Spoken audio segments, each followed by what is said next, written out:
뉴스 시작합니다. 저는 동정민입니다. 거대 야당이 무기력하던 여권의 반격이 시작됐습니다. 오늘도 민주당은 김홍일 방송통신위원장 탄핵안 보고와 최상병 특검법 처리 그리고 검사 탄핵안 보고 등을 예고했는데요. 먼저 김홍일 위원장 탄핵안 보고 전에 자진 사퇴하며 무력화시켰습니다. 이 탄핵안이 통과되면 헌법재판소 결정 때까지 직무가 정지되니 스스로 물러나 후임이 와서 일하도록 하겠다는 겁니다. 퇴임식에서는 야당을 강하게 비판했습니다. 안보겸 기자입니다. 김홍일 방송통신위원장이 오늘 전격 사의를 표명했습니다. 지난해 12월 취임 이후 6개월 만으로 윤 대통령도 이를 즉각 제거했습니다. 민주당이 오늘 김 위원장 탄핵소추안 처리 절차에 착수하기 전 사퇴로 무력화시킨 겁니다. 김 위원장은 퇴임식에서 작심 발언을 쏟아냈습니다. 야당의 탄핵소추 시도는 저에 대한 직무정지를 통하여 방통위의 운영을 마비시키고자 하는 정치적인 목적이라고 생각합니다. 김 위원장의 자진 사퇴는 탄핵안 통과에 따른 직무정지를 막고 정부가 추진 중인 MBC와 공영방송 이사진 개편을 차질 없이 추진할 수 있는 맞대응 카드라는 게 대통령실 설명입니다. 다음 달 12일 MBC 이사진 임기 만료 전까지 위원장 직무대행인 이상임 부위원장이 신임 이사진 공모 절차를 마무리해 놓으면 신임 방통위원장이 취임 후 바로 결재해 교체하겠다는 겁니다. 후임 방통위원장으로는 윤석열 대선 캠프 언론특보 출신의 이진숙 전 대전 MBC 사장이 유력한 걸로 전해집니다. 탄핵 카드가 무력화된 민주당은 강하게 반발했습니다. 사퇴를 해도 잘못이 사라지는 것이 아닙니다. 방송 장악 쿠데타에 대해 반드시 죄를 묻겠습니다. 민주당을 포함한 야 7당은 언론 장악 국정조사를 추진하기로 했습니다. 채널A 뉴스 안보겸입니다. 지금 국회에서는 22대 국회 첫 대정부 질문이 진행 중입니다. 보통 대정부 질문하면 야당이 훈계하는 공세장이 되기 마련인데 오늘은 국무위원들이 작심한 듯 물러서질 않았습니다. 박자은 기자입니다. 대정부 질문이 시작되자마자 최상병 관련 공세를 퍼부은 더불어민주당. 신원식 국방부 장관은 물러서지 않았습니다. 작년 8월 21일 왜 거짓말을 하셨습니까? 거짓말한 적 없습니다. 또 거짓말하네요. 거짓말한 적 없습니다. 이종호가 왜 위정했습니까? 의원님께서 하신 말씀은 박정훈 대령의 일방적인 주장을 야당이 그대로 제가 옮겨서 전혀 말씀드리는 받아들이지 거는 못하겠습니다. 박성재 법무부 장관은 최상병 특검법이 위헌 소지가 있다고 정면으로 반박했습니다. 야당 측에만 추천을 하고 그 추천 대상자를 대통령이 임명하도록 되어 있는 부분은 대통령의 공무원 임명권을 침범한다는 상권 분립의 원칙을 침해한다는 생각과 민주당의 검사 탄핵안에 대해서는 옳지 않은 일이라며 꼬집었습니다. 헌법에 규정되어 있는 어떠한 공무원도 심지어 대통령조차도 국회가 위헌 위법한 행위로 판단하면 소추할 수 있는 겁니다. 특정 정치인을 수사하였다는 이유로 검사에 대해서 보복적으로 탄핵이라는 수단을 내거는 것은 형사사법 시스템의 근간을 흔드는 일이라고 생각합니다. 국민의힘은 최상병 특검법 저지를 위해 오늘 밤 필리버스터 준비에 들어갔고 민주당도 소속 의원들에게 비상대기 지침을 내렸습니다. 야당은 내일 밤 표결로 필리버스터를 종결한 직후 최상병 특검법을 단독 처리할 예정입니다. 채널A 뉴스 박자은입니다. 민주당은 오늘 당론으로 검사 4명에 대한 탄핵안을 발의하고 본회의에 보고했습니다. 정치 검사를 단죄하는 차원이라는데 이원석 검찰총장, 이재명 전 대표가 재판장을 맡아 재판을 치르겠다는 거라고. 대통령실은 이재명 전 대표가 수사권을 갖겠다는 거냐며 강하게 반발했습니다. 공태현 기자입니다. 더불어민주당이 오늘 소속 의원 전원 명의로 검사 4명에 대한 탄핵소추안을 발의했습니다. 민주당은 한명숙 전 총리 재판 허위 진술 강요 의혹, 윤석열 대통령 명예훼손 수사 과정의 위법 압수수색, 이화영 전 경기 평화부지사 술판 회유 의혹, 국정농단 사건 장시호 씨 위증 뒷거래 의혹을 들었습니다. 검사가 저지른, 그것도 이 수사 과정에서 저지른 그 행위에 위법성이 있을 때는 언제든 탄핵을 검토할 수 있다. 검사 탄핵소추안은 여당이 불참한 채 민주당과 조국혁신당 등 야당 단독으로 표결을 진행해 법제사법위원회로 회부됐습니다. 이원석 검찰총장은 기자회견을 열어 탄핵 사유가 헌법과 법률 위반이라며 사법방해이자 방탄탄핵이라고 강하게 비판했습니다. 민주당과 국회가 사법부의 권한인 그리고 사법부의 역할인 재판권을 빼앗아 와서 직접 재판을 하겠다는 것입니다. 이 총장은 검사 탄핵에 흔들림 없이 이 전 대표 수사와 재판을 이어가겠다고 밝혔습니다. 검사 몇 명을 탄핵한다고 해서 있는 죄가 없어지지도 있는 죄가 줄어들지도 형사처벌을 모면할 수도 없습니다. 대통령실 관계자도 이재명 전 대표 수사검사 탄핵은 수사권을 민주당이 갖게 해달란 것이나 다름없다고 비판했습니다. 채널A 뉴스 공태현입니다.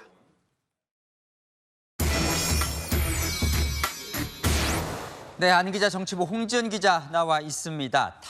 탄핵. 요즘 탄핵이 거의 매일 뉴스에 등장합니다. 네, 사실상 탄핵의 일상화입니다. 민주당이 오늘 하루에만 탄핵을 하려던 인사가 총 5명입니다. 방통위원장과 현직 검사 4명이죠. 민주당의 탄핵 추진 요샌 낯설지가 않습니다. 21대 국회 때 이상민 행정안전부 장관이 탄핵되면서 167일간 업무가 정지됐었고요. 당장 6개월 전 헌정사상 처음으로 현직 방통위원장 탄핵도 추진됐죠. 소추안 처리 전 이동관 당시 위원장이 자진 사퇴하면서 추진되지는 못했었는데요. 민주당이 또다시 방통위원장 탄핵에 나선 겁니다. 검사, 판사 탄핵까지 모든 게 헌정사상 처음 벌어진 일이었는데 22대 국회에서도 일상이 된 모습입니다. 왜 이렇게 요즘 민주당이 이 탄핵 카드를 많이 쓰는 거예요? 이유가 뭡니까? 네, 한마디로 우리를 건드리면 가만히 있지 않겠다, 이런 압박용입니다. 핵심은 탄핵소추안에는 대통령의 거부권이 통하지 않는다는 겁니다. 탄핵안이 통과되는 순간 헌법재판소 결정이 날 때까지 그 인사의 직무는 바로 정지되죠. 장관, 검사들이 맡고 있던 일 다 멈춥니다. 민주당이 6개월 만에 다시 방통위원장 탄핵을 시도하는 이유도 바로 여기에 있죠. 8월 12일로 임기가 만료되는 친야 성향의 공영방송 이사진 교체를 막겠다는 게 결정적인 이유인 겁니다. 자, 그중에서도 이 검사 탄핵에 매달리는 이유가 뭔가요? 네, 오늘 탄핵 절차가 시작된 검사 4명 중 3명은 이재명 대표를 수사한 검사들입니다. 수사를 세게 하면 탄핵될 수 있다, 이런 압박용이라는 해석이 나옵니다. 수사 검사 입장에서는 업무가 중지되고 민주당은 이르면 다음 주부터 검사 한 명 한 명을 국회 법사위에 불러서 조사하겠다고 하거든요. 혹여나 헌재가 탄핵을 인용하면 파면될 수 있으니 위축될 수밖에 없겠죠. 바로 그 지점을 노린 겁니다. 한 민주당 관계자, 우리가 지켜보고 있다는 걸 세상에 알리려는 것, 이렇게 말했는데요. 오늘 검사 탄핵안까지 제출하면서 민주당 이렇게 말했습니다. 이번에 포함된 검사도 있고 전에부터 사실은 탄핵 소추안을 준비했던 검사도 있습니다. 앞으로도 얼마든지 있을 수 있는데, 그러니까 검사 탄핵이 더 있을 수 있다는 건데 좀 삼권분리 위반 아니냐 이런 생각도 드는데요. 네, 헌법의 탄핵 조항을 한번 같이 살펴보겠습니다. 헌법 65조 제1항 직무 집행에 있어서 헌법이나 법률을 위배했을 때 탄핵 소추를 하는 겁니다. 최근 헌재는 야당이 단독으로 탄핵을 추진한 검사 1명에 대한 기각 결정을 내렸습니다. 위법 요소가 있더라도 탄핵, 파면할 정도는 아니라는 겁니다. 민주당은 검사도 잘못하면 처벌받아야 한다는 취지지만 탄핵은 엄격하게 제한된다는 거죠. 그동안 국회는 국정감사를 포함해 다양한 행정부의 감시, 견제 기능을 갖고 있는 만큼 탄핵 소추권은 거의 쓰지 않아 왔습니다. 남발할 경우 견제를 넘어 삼권 분립을 침해하게 되고 정부, 사법부 기능은 무력화되면서 그 피해는 고스란히 국민에게 돌아가게 됩니다. 우원식 국회의장, 오늘 김홍일 방통위원장이 탄핵안 보고 직전 사퇴하자 입법부의 탄핵권 무시라고 규정했는데요. 여권에서는 정작 사법부와 행정부 기능을 마비시키는 건 입법부다, 이렇게 반박합니다. 자, 그러면 여당은 민주당의 이 탄핵 추진을 막을 방법이 전혀 없는 거예요? 네, 전혀 없습니다. 업무 중지를 막을 수 있는 유일한 방법으로 탄핵 소추안 처리 전 국무위원회 자진 사퇴뿐인데요. 당장 민주당은 새 방통위원장을 임명하거나 부위원장이 직무대행하면 또 탄핵하겠다. 벌써부터 이렇게 벼르고 있습니다. 한마디로 무한 탄핵 정국이 반복되는 겁니다. 3개월 이동관 위원장, 6개월 김홍일 위원장, 방통위는 식물위원회가 될 가능성 아주 큽니다. 당분간 선거도 없다는 점이 민주당이 탄핵을 몰아붙이는 배경이기도 한데요. 당분간 탄핵 정국은 불가피해 보입니다. 네, 잘 들었습니다. 아는 기자 홍지은 기자와 살펴봤습니다. 자, 다음은 제가 있는 이곳 광화문 바로 옆 서울시청 앞에서 벌어진 어젯밤 사고 소식입니다. 60대 운전자가 모는 차량이 200m를 역주행하면서 보행자와 차량을 쳤는데 이 영상 보시면 속도가 엄청납니다. 무려 9명이 사망했습니다. 이기상 기자입니다. 일방 통행도로를 검은색 승용차가 빠르게 역주행합니다. 곧이어 대화를 나누는 사람들이 있는 인도 한복판으로 돌진하는 차량. 연기가 거치자 행인들은 안 보이고 오토바이 한 대와 잔해만 나뒹굽니다. 잠시 뒤 구급대원들이 출동해 아수라장이 된 도로 곳곳에서 심폐소생술을 시도합니다. 서울시청역 인근에서 역주행 돌진 사고가 발생한 건 어제 저녁 9시 27분쯤. 이 사고로 인도 위에 있던 직장인 등 9명이 숨지고 승용차 운전자 등 6명이 다쳤습니다. 호텔 쪽에서 달려온 사고 차량은 이곳에서 가드레일을 부수고 식당 앞에 서 있던 시민들을 들이받았습니다. 주차돼 있던 오토바이 바퀴가 완전히 돌아가고 차체도 처참하게 찌그러져 있는데요. 사고 당시 시민들에게 가해졌던 충격이 얼마나 컸는지 알 수 있습니다. 사고 차량은 200m를 달린 끝에 승용차 2대를 들이받고 시청역 교차로에서 멈췄습니다. 폭탄 같은 거 터지는 처럼 요란스럽게 쾅쾅쾅쾅 하면서 나더라고요. 새카만 차가 소소문 쪽으로 한 대 날아가는 것처럼 빠른 속도로 날아가더라고요. 사람들이 쓰러지고 있더라고요. 이건 아수라장이 이런 전쟁도 없었어. 끔찍한 일이었어. 너무 무서웠어요. 사고 차량 운전자는 음주나 마약을 투약한 상태는 아니었고 급발진을 주장하는 걸로 전해졌습니다. 가해 운전자는 40년 무사고 경력자고 서울 지리에도 익숙하다고 주장하는 걸로 알려졌습니다. 경찰은 운전자를 업무상 과실치사상 혐의로 입건해 구속영장을 신청할지 검토하고 있습니다. 채널A 뉴스 이기상입니다. 이 서울시청 앞은 워낙 유동인구가 많은 곳이죠. 대체 어느 길로 가서 어떤 일이 발생했던 건지 그 1분간의 아찔했던 순간 처음부터 마지막까지 김세인 기자가 재구성했습니다. 사고를 낸 남성은 이곳 서울의 한 호텔 지하주차장에서 차를 몰고 나왔습니다. 나오자마자 속도를 내더니 반대편 진입금지 표지판이 붙은 길로 속력을 낸 채 진입했습니다. 일방통행도로를 역주행해 달린 건데요. 이곳에서부터 사고를 내기까지 불과 1분밖에 걸리지 않았습니다. 68세 남성 운전자가 모는 검은색 제네시스 차량이 서울 중구 특급 호텔 주차장을 빠져나온 시각은 어젯밤 9시 26분쯤. 차량은 일방통행 도로로 진입했고 무서운 속도로 서울시청역 교차로 쪽으로 내달렸습니다.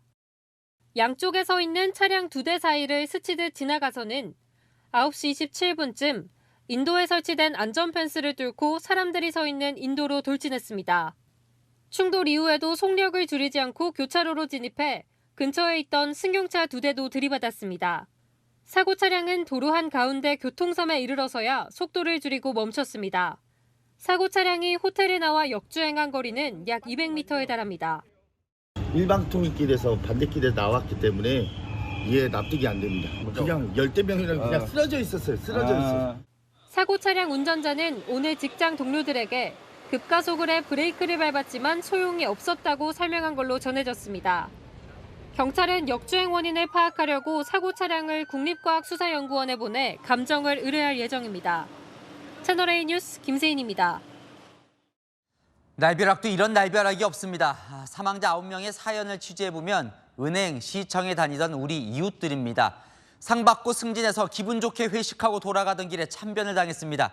시민들의 허나 발길이 이어지고 있는 사고 현장에 취재기자 나가 있습니다. 권경문 기자, 일단 이 사고 현장 수습은 끝이 났습니까?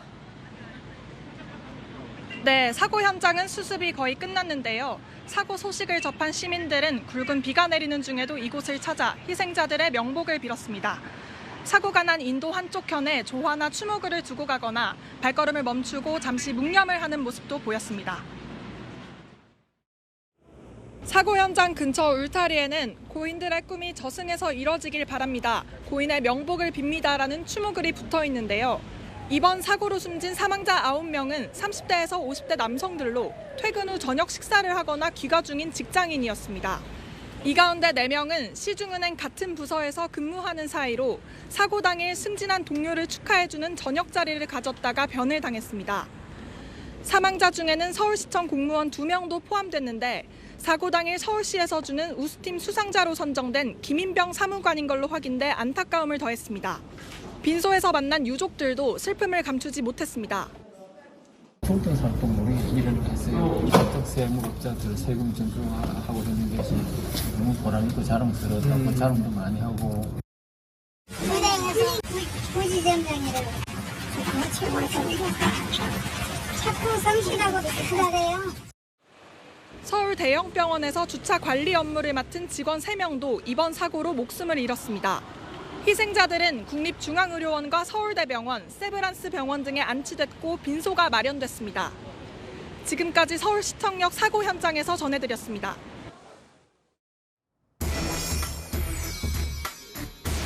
네, 한기자 사회부 배두원 기자 나와 있습니다. 참 어떻게 이런 일이요? 참 200m를 역주행해서 인도로 돌진을 했는데요. 그러면 사고를 낸 차량 운전자는 급발진이라고 지금 주장을 하는 거예요? 네, 맞습니다. 이 사고 차량의 이동 경로를 보면서 설명을 좀 드리겠습니다. 경찰이 사고 차량의 사고 당시 블랙박스를 봤는데 차가 호텔 지하 주차장에서 올라오자마자 급가속을 시작했다고 합니다. 직진하면 안 되는 맞은편 일방통행도로로 진입해 역주행을 했고요. 당시 차량의 속도는 경찰이 분석 중인데 영상 등을 보면 시속 100km 안팎이라는 추정도 나오고 있습니다. 차량은 시청역 인근 인도와 횡단보도에 서 있던 보행자들을 덮친 뒤 교차로 한복판에서 멈춰섰습니다. 운전자는 경기도에서 시내버스 운전을 하는 68세의 기사였는데요. 자신이 과거 서울에서도 버스를 몰아봐서 지리를 잘 알기 때문에 도로를 착각한 게 아니라는 취지로 급발진을 주장하고 있습니다. 아니 그 길이 도저히 100km가 날 수 없는 도로거든요. 아무리 역주행이라고 해도. 경찰은 지금 그 급발진 주장을 어떻게 보고 있는 거예요? 네, 바로 이 장면 때문에 급발진으로 보긴 어렵다는 분석이 나오고 있습니다. 사고 차량이 사고를 낸 뒤 교차로에 진입해서야 브레이크 등이 켜지고 속도가 줄어들며 스스로 멈추는 모습인데요. 통상 급발진 사고는 차량에 벽 같은 장애물을 들이받고 멈추는 게 일반적이라는 것이 경찰의 설명입니다. 당시 사고 목격자도 취재진에게 비슷한 얘기를 했습니다. 제 생각에는 급발진 아니고요. 급발진할 때는 끝날 때까지 박았어야 되는데 거기서 그 자리에서 멈춘 거예요. 딱 횡단보도 앞에서 어디를 박은 게 아니고. 지금 배 기자 말로는 경찰은 그럼 급발진 가능성은 낮다고 지금 보고 있는 거네요. 그렇습니다. 경찰은 오늘 가해자의 급발진 주장에 대해 운전자 진술일 뿐이라고 말했는데요. 제가 취재를 해보니 경찰 내부에선 이 급발진 가능성 상당히 낮게 보고 있는 것으로 전해집니다. 다만 최종 변론은 국과수의 차량 정밀 감정과 가속이나 감속 페달을 밟은 흔적이 남아있는 차량 사고 기록 장치 등을 분석한 뒤에 나올 예정입니다. 그래요. 뭐 섣부르게 결론을 낼 수는 없겠지만 급발진이 아니라고 하면 경찰은 그럼 뭐 어떤 걸 좀 찾아보고 있습니까? 네, 경찰은 운전자가 역주행인 걸 알고 당황해서 조작을 실수했을 가능성 등을 살피려고 운전자의 사고 전 행적이나 사고 차량 블랙박스에 담긴 운전자와 동승자인 아내의 대화 등도 확인하고 있습니다. 반면 사고 차량 운전자는 면허를 따고 40년 무사고라며 바퀴 달린 건 다 운전해봤다 이렇게 경찰에 진술하는 걸로 알려졌습니다. 운전 미숙일 수는 없고 급발진이 맞다 이런 주장이죠. 이 급발진이라는 것이 인정받기 어렵긴 하지만 간혹 무혐의 처분을 받는 사례도 있습니다. 검찰이 운전자의 장기 무사고 경력이나 또 생업이 운전이라 조작 미숙 가능성은 낮다거나 또 기계적 결함 가능성을 배제할 수 없다고 볼 때는 재판에 넘기지 않은 사례도 있었습니다. 다만 방금 말씀드린 케이스는 차량 정비 이력에서 결함이 의심됐었는데 이번 사고가 난 차량은 2달 전 차량 종합검사에서 이상 없음 판정을 받은 걸로 알려졌습니다. 아무래도 저기 100km라는 게 이해가 안 갔는데 시속. 음주나 마약 가능성은 전혀 없는 겁니까? 네, 운전자는 사고 직후 경찰의 음주 측정에서 알코올 성분이 검출되지 않았고 마약 간이 검사에서도 음성이 나왔습니다. 다만 다수의 인명피해를 낸 참사인 만큼 경찰은 운전자의 혈액을 국과수에 보내 정밀검사를 받기로 했습니다. 운전자의 과로 가능성도 살펴봐야 하는데요. 저희가 운전자가 다니는 버스 회사에 확인해보니 하루 11시간 정도 근무하는데 격일 근무 체제라 사고가 난 어제는 쉬는 날이었다고 합니다. 네, 잘 들었습니다. 계속 잘 취재해 주시죠. 아는 기자 사회부 배두원 기자와 살펴봤습니다. 네, 오늘 민주당은 최상병 특검 법안을 처리하겠다고 나섰는데요. 그 불똥이 국민의힘 전당대회로 튀었습니다. 원희룡, 한동훈 후보 최상병 특검법 수정 제안을 철회해라, 대안이나 내놔라 맞섰습니다. 조민기 기자입니다. 원희룡 국민의힘 당대표 후보는 한동훈 후보가 밝힌 제3자 추천 최상병 특검법 제안을 철회하라고 압박했습니다. 한 후보는 대안이 있냐고 맞섰습니다. 대통령도 선수사 후특검 아닙니까? 대통령을 끌어들이기 위한 정략적인 특검이라는 게 국민들도 다 아는 건데. 저 민주당이 내고 있는 저 무지막지한 특검법을 막기 위해서 어떤 대안을 가지고 있으신지 그 방안을 제가 오히려 묻고 싶습니다. 원 후보는 민주당 갈 수도 있다는 과거 발언으로 공세한 한 후보를 맞받았고 제가 민주당 갔습니까? 이재명 후보를 대선에서 떨어뜨린 제 최전방 선봉장이 접니다. 대답할 가치가 없다고 생각합니다. 한 후보는 배신의 정치 공세에 불쾌감을 드러냈습니다. 그런 식의 네거티브 정치 공세에 대해서는 저는 웬만하면 대응하지 않으려고 합니다. 제가 참겠습니다. 나경원, 윤상현 후보는 두 후보를 동시에 비판했습니다. 원과 한이 너무 지나치게 갈등 구도로 가는 것이 바람직하다고 생각하지 않습니다. 이재명 대표하고의 싸움에서 진 분, 총선 과정에서 책임 있는 분, 자숙과 성찰의 시간이죠. 당권 주자 간 비방전만 가열되면서 비전 경쟁이 실종됐다는 당내 비판도 커지고 있습니다. 채널A 뉴스 조민기입니다. 대장동 비리 혐의로 재판을 받고 있는 이재명 전 민주당 대표. 오늘은 오전 재판에만 나오고 오후 재판에는 불출석했습니다. 총선 전에는 선거 유세한다고 오늘은 대정부 질문 때문에 또 빠졌는데 법원은 재판 지연이 우려된다고 경고했습니다. 유주은 기자입니다. 이재명 전 더불어민주당 대표가 대장동 개발 비리 의혹 재판에 출석했습니다. 2시간 동안 진행된 오전 재판에는 참석했는데 오후 재판은 나오지 않았습니다. 국회에서 열리는 대정부 질문에 참석해야 한다며 어제 법원에 불출석 사유서를 냈습니다. 오늘 불출석 사유서 제출하셨는데 오후 국회 대정부 질문 때문이실까요? 재판부는 이 전 대표 요청을 받아주긴 했지만 불출석을 용인하는 입장은 아니다라고 강조했습니다. 재판 지연이 우려된다는 겁니다. 재판부는 지난 3월에는 이 전 대표의 강제 구인 가능성까지 언급한 적도 있습니다. 검찰도 반발했습니다. 증인도 불출석하면 구인장이 발부된다며 형사 피고인인 이 대표의 불출석이 반복되거나 허용되어선 안 된다고 했습니다. 총선 전 이 전 대표는 민주당 선대위 행사나 지역 유세 등을 이유로 재판에 불출석했습니다. 오늘 오후 재판까지 포함하면 지금까지 대장동 재판 4회, 공직선거법 재판 3회 등 피고인석을 7번 비웠습니다. 한편 이 전 대표는 수원지법에서 열릴 예정인 대북송금 재판을 서울에서 받고 있는 재판들과 합쳐달라고 신청했습니다. 서울과 수원을 오가며 재판받기가 어렵다는 취지인데 재판을 합칠지는 대법원이 최종 판단합니다. 채널A 뉴스 유주은입니다. 네, 성혜란 기자와 여랑야랑 시작합니다. 첫 번째 주제 보겠습니다. 박범계, 한동훈, 박성재 법무부 장관들 얼굴인데요. 무슨 장관이 충고입니까? 네, 바로 전직 장관의 충고입니다. 이 박범계 의원 과거 법무부 장관을 지냈었죠. 오늘 대정부 질문 때 의외의 이름을 꺼내면서 법무부 장관에게 충고를 하더라고요. 대북 송금건에 대해서 얼마 전에 검찰이 기소했습니다. 맞습니까? 기소한 사실만 알고 있습니다. 아, 이거는 한동훈 버전하고 좀 다른데요. 재판이 진행 중인 상황입니다. 지금 민주당처럼 이화영 진술을 번복하기 위해서 이렇게 사법 시스템에 개입하려는 시도 이 재판 내내 전혀 없었습니다. 역시 동문서답을 왜 이렇게 많이 모르죠? 장관이 개별적인 사건 내용을 다 한동훈 법무부 장관 시절에도 박 의원은 전임 장관으로 하는 거라면 충고 많이 했었어요. 맞습니다. 오늘도요. 전임 장관으로서 하는 말이라면서 박성재 장관에게 여러 차례 충고했는데요. 한동훈 후보 이야기도 나왔습니다. 한동훈 저의 후임 법무부 장관이고 한동훈 전 위원장이 특검을 수용해야 된다라고 했습니다. 어떻게 생각하십니까?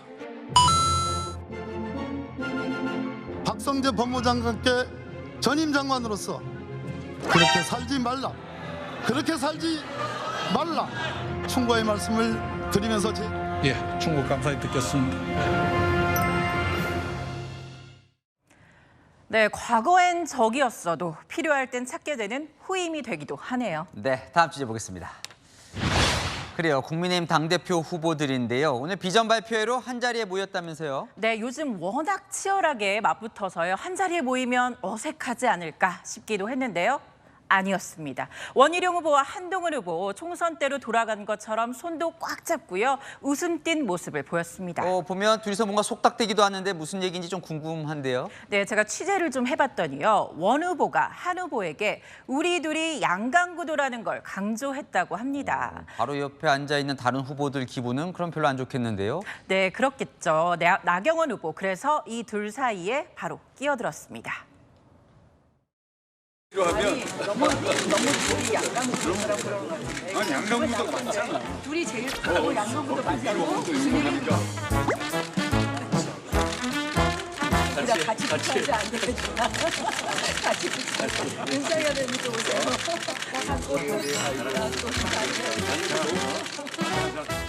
뭐 좀 기분 나쁠 만도 한데 화기애애하게 네, 그런 분위기네요. 그렇게 보이죠. 하지만 이 비전 발표회가 끝나기 무섭게요. 후보들 돌변했습니다. 원희룡 후보께서 2018년에 무소속으로 탈당하신 상태에서 제주지사에 나오셨죠. 그때 이런 말씀을 하셨어요. 민주당으로 갈 수도 있다. 제가 민주당 갔습니까? 대답할 가치가 없다고 생각합니다. 네, 이런 말까지 나왔는데 한동훈 후보도 참지 않았겠죠. 원 후보를 비롯해서 많은 분들이 탄핵 소추안을 국회에서 통과시키셨죠. 다른 후보들이 뭐 이러쿵 저러쿵 말하는 거에 대해서 제가 하나하나 논평할 필요 있나요? 뭐 그러라고 하시죠. 네, 냉탕과 온탕을 오가는 내부 경쟁 참 아슬아슬해 보입니다. 네, 오늘 주제 하나 더 보겠습니다. 자, 어제 국회 운영이 저 7로 시작하는 네 자리 뒷번호가 가장 큰 이슈였어요. 맞습니다. 야당은요. 지난해 7월 이종섭 당시 국방부 장관이 저 번호를 받고 수사 외압을 했다면서 전화를 걸었던 대통령실 유선 전화번호의 주인을 찾았습니다. 대통령실 유선 번호로 알려진 02-800의 7 번호 사용 주체가 누구인지 챗 GPT에게 물어봤습니다. 대답이 대통령실 각 부서 전화번호는 다음과 같습니다. 그래서 자료는 나옵니다. 대통령실의 전화번호는 외부에 확인 불가한 기밀 보안 사항입니다. 북에서도 아마 시청하고 있을 겁니다. 음모론입니다만 김건희 여사의 지위를 받는 인물이 사용하는 번호는 아닌가. 뭐 추측이 쏟아지는데 이 번호 그래서 어딘지 밝혀졌습니까? 네, 대통령실이 최종적으로 어느 부서 소속의 번호인지는 밝히지 않았습니다. 하지만 뜻밖의 후폭풍이 쏟아지는 모양새인데요. 대통령실의 한 관계자는 하루 종일 외부 휴대전화 번호로 대통령실인지 아닌지 확인하는 전화가 걸려오고 있다면서 업무에 어려움을 겪고 있다고 토로했습니다. 최상병 수사 외압 의혹 사건의 실체를 밝히는 일 당연히 중요합니다. 하지만 이 대통령실 이곳저곳의 전화에서 장난 전화를 거는 일 당연히 자제해야겠죠. 네, 참 저런 후폭풍도 있군요. 지금까지 여랑야랑이었습니다. 네, 만취한 공무원이 몰던 차량이 무면허 오토바이와 충돌했습니다. 이 사고로 오토바이가 튕겨져 나가서 보행자 3명을 덮쳤습니다. 강경모 기자입니다. 사거리에 진입한 배달 오토바이. 다른 쪽에서 들어온 흰색 SUV 차량이 오토바이 뒷부분을 들이받습니다. 사고 충격에 튕겨져 나간 오토바이는 그대로 근처에 서 있던 보행자 3명을 덮칩니다. 현장은 아수라장으로 변했고 경찰차와 소방 차량이 도착합니다. 천둥처럼 되게 큰 소리가 났었어요. 어수선 상황에서 무슨 소리지? 하고 있는데 좀 이따 바로 앰뷸런스가 되게 많이 왔어요. 사고가 난 오토바이입니다. 사고 충격에 배달함은 완전히 망가졌습니다. 60대 보행자 한 명이 심정지 상태로 병원에 옮겨졌고 중환자실서 치료 중입니다.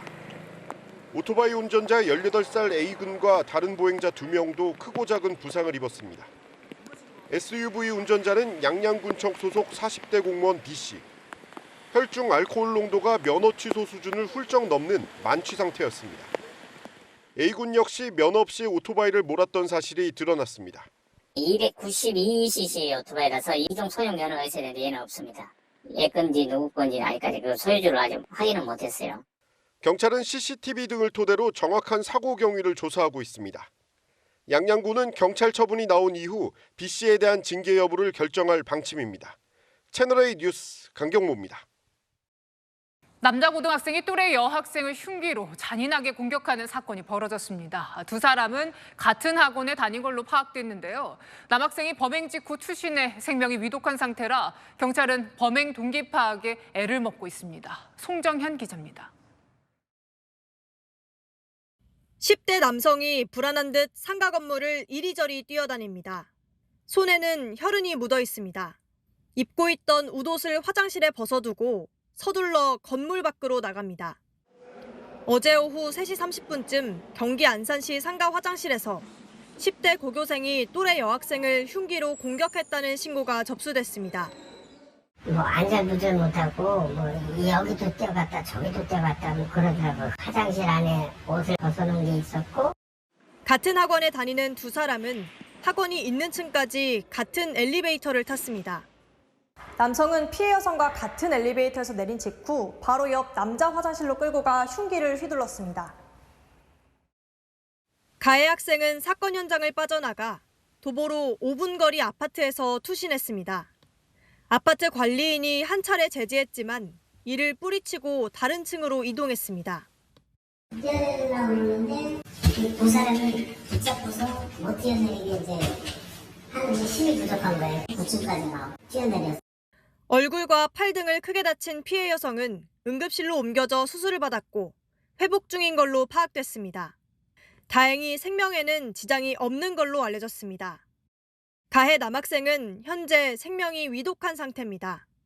경찰은 학원 관계자 등 주변인들을 상대로 범행 동기 등을 조사할 예정입니다. 채널A 뉴스 송정현입니다. 오늘 새벽 김포의 자동차 부품 공장에서 난 불이 근처 창고들로까지 번졌습니다. 공장에 있던 식용유 5만 4천 리터가 불쏘시개 역할을 했습니다. 조현진 기자입니다. 시뻘건 불길이 건물을 집어삼켰습니다. 검은 연기가 하늘로 치솟습니다. 건물 안에선 뭔가 터지는 소리가 연달아 울립니다. 새벽 5시 27분쯤 김포시 대곡면 한 자동차 부품 공장에서 불이 났습니다. 불은 금세 인근의 다른 공장 및 창고 건물로 옮겨 붙었습니다. 소방당국은 화재 발생 20여 분 만에 인접 소방서 인력과 장비를 총동원하는 소방대응 2단계를 발령해 진화에 나섰습니다. 하늘이 까맸어 아주. 펑펑 났어요 아주. 펑 하면 까맣게 나고. 소방당국은 인력 200명을 투입한 끝에 오전 9시 15분쯤 큰 불길을 잡았습니다. 불이 난 공장은 뼈대만 남고 모두 타버렸는데요. 이 불로 인근 창고 등 9곳도 피해를 입었습니다.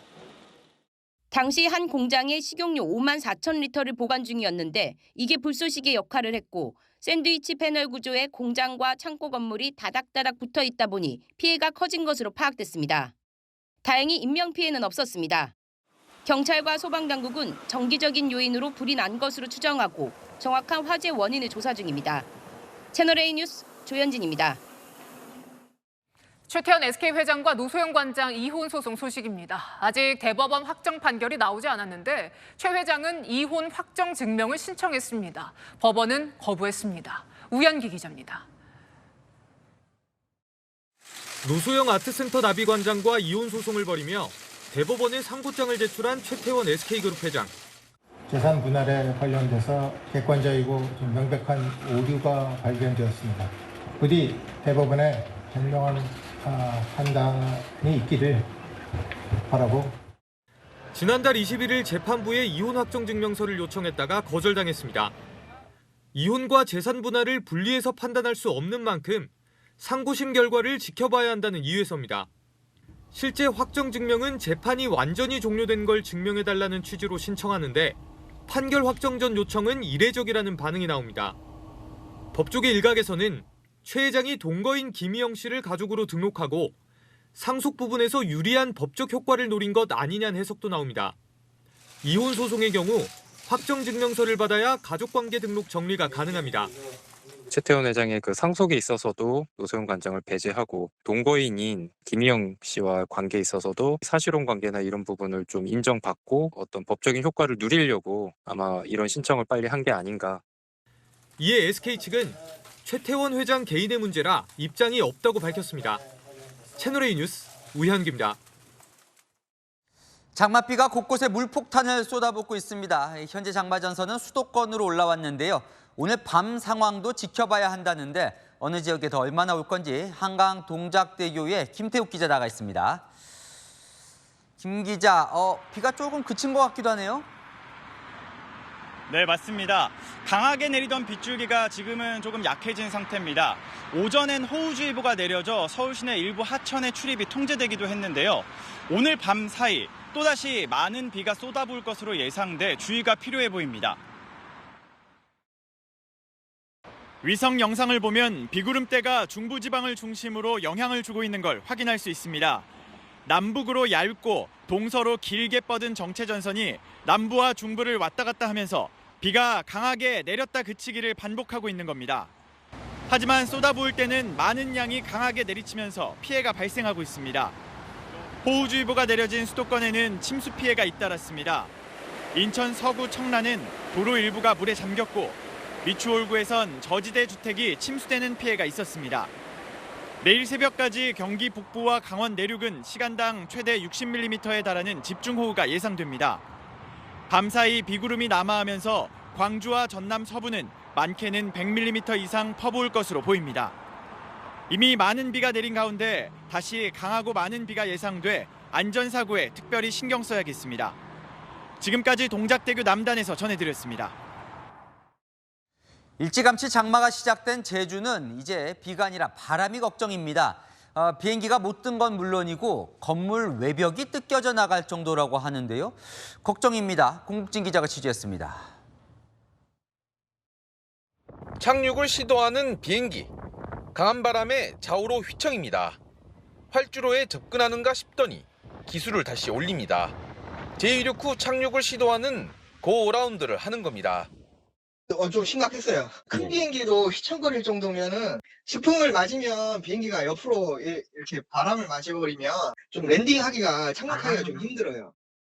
제주 전역에 강풍특보가 발효된 가운데 제주 산지와 북부 지역엔 초속 20에서 25m의 강풍이 불고 있습니다. 한때 제주공항에는 초속 26.3m의 태풍급 강풍이 관측되기도 했습니다. 국내선 항공기 20편이 결항됐고 100편 넘게 지연되면서 승객들이 큰 불편을 겪었습니다. 시간이 지날수록 결항과 지연편은 더 늘어날 것으로 보입니다. 피해도 속출하고 있습니다. 건물 외벽이 강풍에 뜯겨져 나가는가 하면 호텔 문이 바람에 날아가는 등 10여 건의 피해 신고가 접수됐습니다. 기상청은 내일 오전까지 제주에 순간풍속 초속 20에서 25m로 매우 강한 바람이 불 거로 예상된다며 시설물 관리와 안전사고에 유의할 것을 당부했습니다. 채널A 뉴스 공국진입니다. 트럼프의 대선 뒤집기 혐의에 대해서 미국 연방대법원이 사실상 면책 특권을 인정했습니다. 트럼프 대선 가도엔 청신호가 켜진 거죠. 바이든은 트럼프를 법 위의 왕이라며 저격했지만 바이든을 향한 민심은 싸늘합니다. 뉴욕에서 조아라 특파원입니다. 미국 연방대법원이 현지 시각 어제 내린 판결의 핵심은 도널드 트럼프 전 대통령이 주장해온 면책 특권을 들어줬다는 겁니다. 존 로버츠 연방대법원장은 판결문에서 대통령은 헌법상 권한 수행에 있어 절대적 면책권을 갖고 있고 그 외 공적 행위도 면책 특권을 받을 자격이 있다고 밝혔습니다.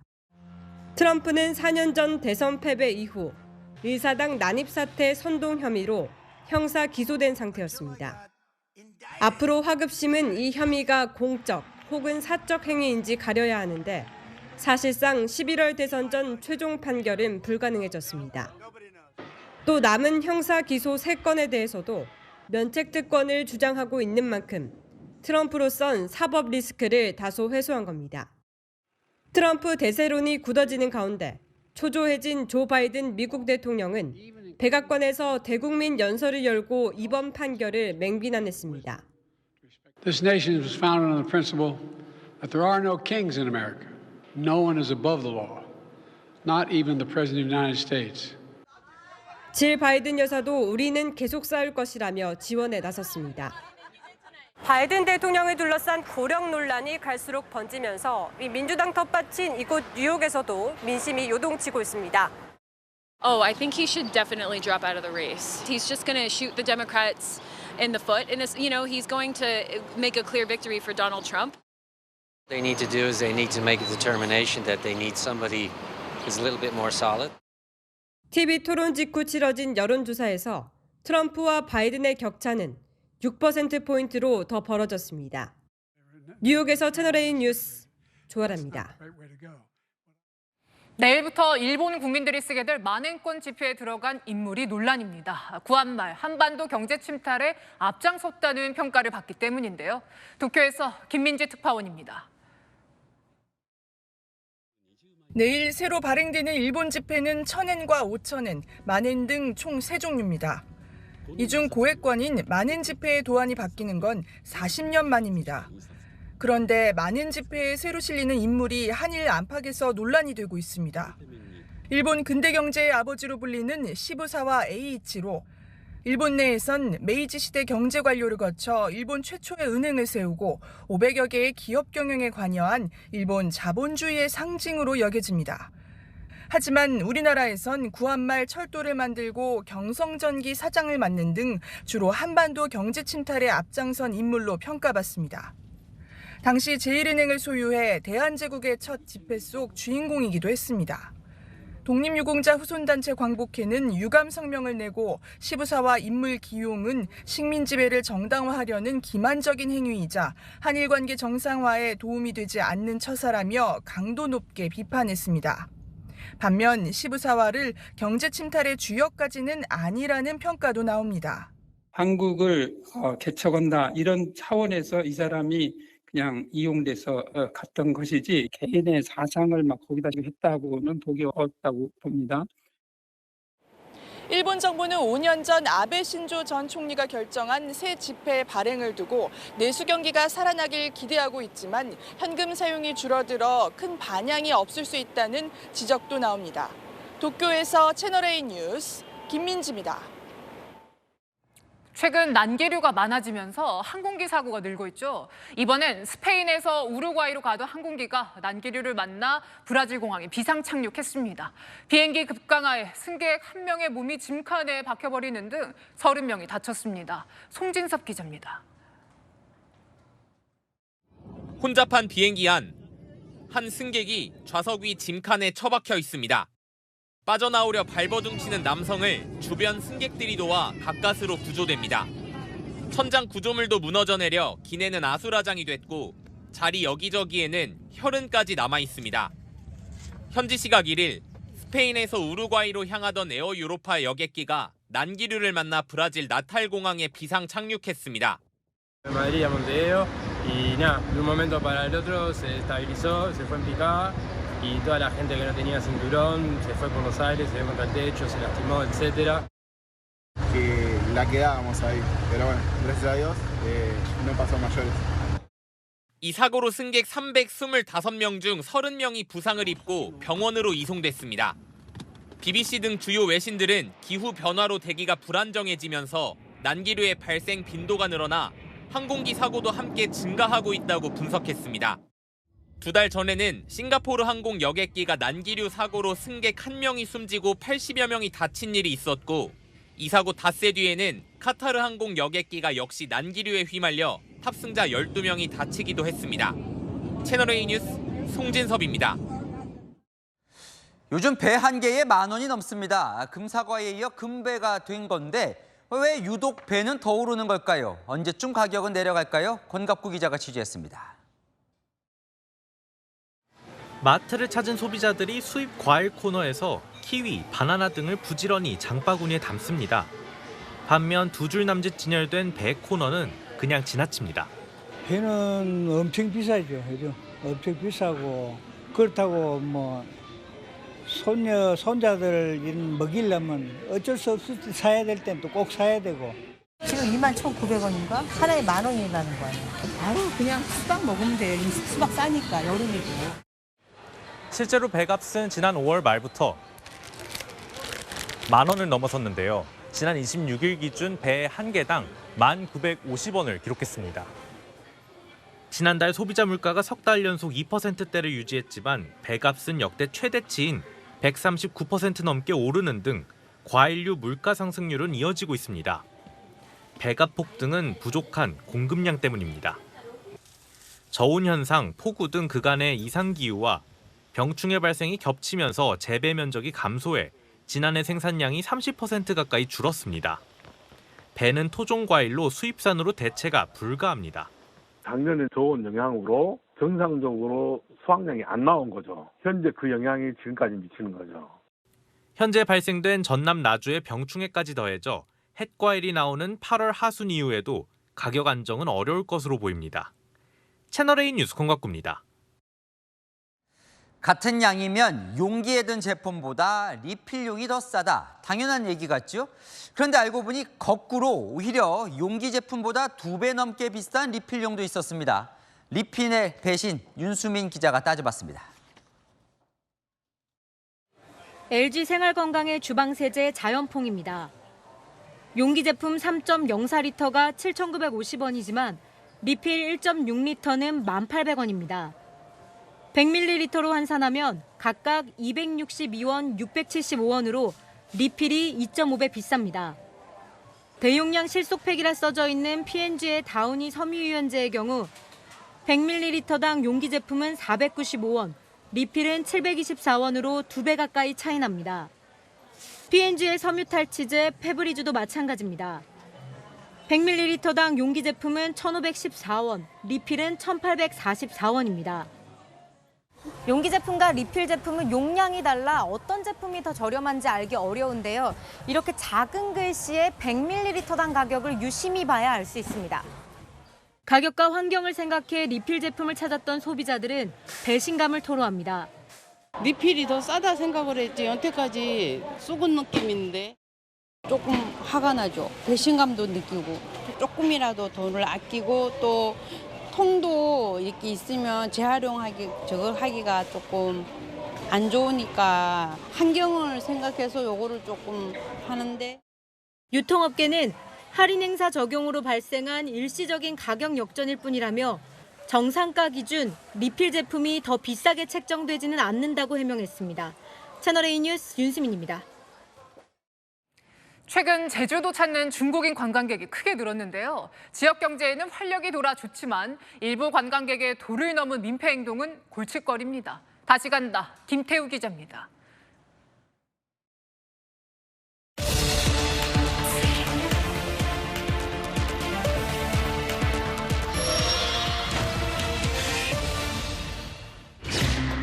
편의점 탁자, 냉동고 가릴 것 없이 쓰레기가 산더미처럼 쌓여 있습니다. 길가에서 버젓이 대변을 보는 아이 탓에 대로변은 순식간에 화장실이 됐습니다. 제주도에서 포착된 각종 추태의 당사자들이 중국인 관광객들로 추정되면서 지역사회의 고민이 깊어지고 있는데요. 지금 제주는 어떨지 다시 가봤습니다. 중국인 관광객들이 많이 찾는 제주시의 한 상가 앞. 먹다 버린 음료수병과 음식물 쓰레기가 아무렇게나 버려져 있습니다. 다 먹지도 않은 것들을 같이 들고 다니다가 버려버리기도 하고 이거 한 곳에 버리는 게 아니고 군데군데 편의점은 직접 중국어 안내문까지 붙여 쓰레기 정리를 유도하고 있지만 무용지물입니다. 쓰레기가 싱싱하면 얼굴에 이상할 수가 있어요. 세계 자연유산으로 지정된 성산일출봉. 중국어 안내 방송이 반복되지만 아랑곳하지 않고 담배를 핍니다. 공원을 돌면서 담배꽁초를 주워봤는데요. 12개 중 5개가 중국 담배였습니다. 공원 측은 흡연자 상당수가 중국인이라고 말합니다. 안 들리는 척하는 거지. 민원인들이 와서 사람 담배 핀다면 다 중국인. 지난 1월부터 4월까지 제주도를 찾은 중국인 관광객은 약 42만 명. 코로나 엔데믹 이후 항공편이 늘고 크루즈 관광도 부활하면서 지난해 같은 기간보다 20배 이상 껑충 뛰었습니다. 관광객 유치에 열심인 제주도에는 반가운 소식이지만 일부 관광객들의 민폐 행태는 골치입니다. 민원이 끊이지 않자 경찰까지 나서서 외국인 기초질서 단속을 벌였습니다. 중국어는? 중국어는? 네, 호스 칭차. 쓰레기 투기 하셨어요. 쓰레기 투기. 쓰레기 투기. 우리나라에서는 경범죄 처벌법으로 담배 꽁초 버리면은 처벌 받는다고. 무단횡단을 하고선 되레 따지기도 합니다. There is a police stand here, but he didn't say we couldn't pass here. Just go straight to the road. 약 1시간 동안 9명이 단속됐는데 5명이 중국인 관광객이었습니다. 다만 일부의 몰상식한 행태가 중국인 관광객 전체를 향한 혐오로 번져서는 안 된다는 지적입니다. 국가별 문화 차이를 감안해 외국인 맞춤형 관광 질서 캠페인을 벌이는 등 전반적인 인식 개선에 힘써야 한다는 목소리도 나옵니다. 다시 간다, 김태우입니다. 악성 민원에 시달리다 숨지는 공무원이 나올 정도로 도를 넘은 민원, 실태를 들여다보니 욕설에 폭언에 폭행에 살해 협박까지 합니다. 장하연 기자의 보도입니다.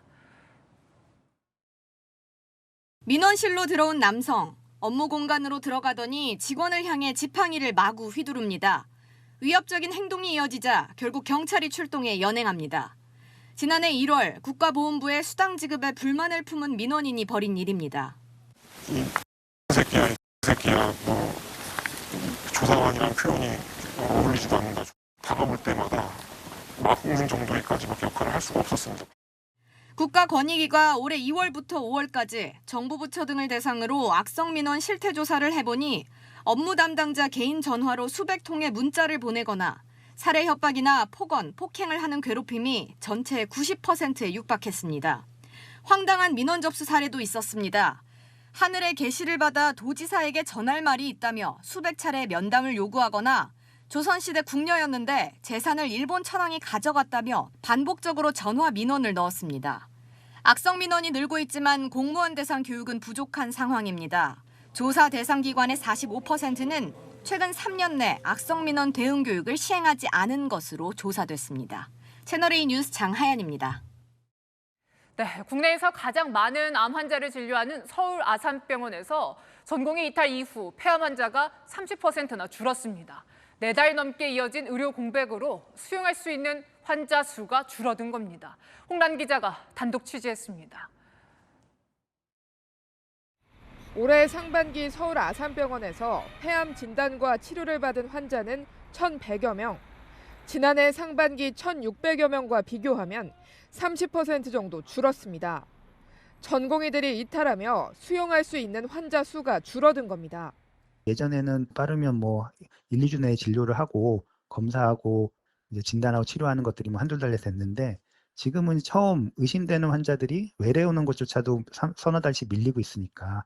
치료 시기를 놓쳐 사망 위험이 커질 거라는 우려가 나옵니다. 환자단체 조사에 따르면 지난 4월과 5월 2달간 70%의 암 환자들이 진료나 수술에 차질이 있었다고 답했습니다. 암 환자와 가족들은 불안함을 호소합니다.